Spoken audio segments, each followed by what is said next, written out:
بسم اللہ الرحمن الرحیم۔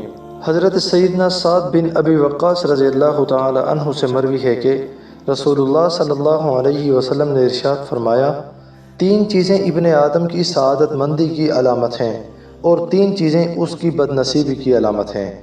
ابن آدم کی خوش نصیبی تو یہ ہے کہ اسے نیک بیوی ملے، اچھی رہائش ملے اور عمدہ سواری ملے، جبکہ اس کی بد نصیبی یہ ہے کہ اسے بری بیوی ملے، بری رہائش ملے اور بری سواری ملے۔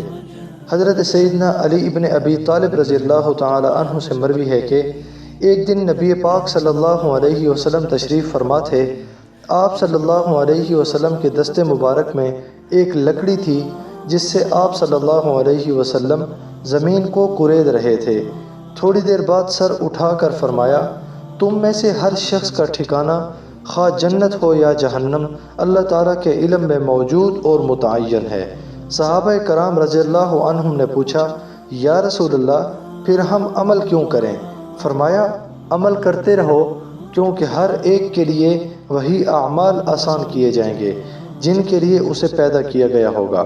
پھر آپ صلی اللہ علیہ وسلم نے قرآن کی یہ آیت تلاوت فرمائی کہ جس شخص نے دیا، تقوی اختیار کیا اور اچھی بات کی تصدیق کی تو ہم اس کے لیے آسانی کے اسباب پیدا کر دیں گے، اور جو شخص بخل اختیار کرے، اپنے آپ کو مستغنی ظاہر کرے اور اچھی بات کی تکذیب کرے تو ہم اس کے لیے تنگی کے اسباب پیدا کر دیں گے۔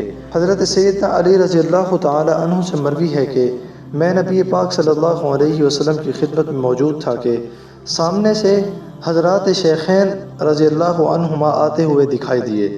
نبی پاک صلی اللہ علیہ وسلم نے فرمایا، علی، یہ دونوں حضرات انبیاء و مرسلین کے علاوہ جنت کے تمام بوڑھوں اور جوانوں کے سردار ہیں۔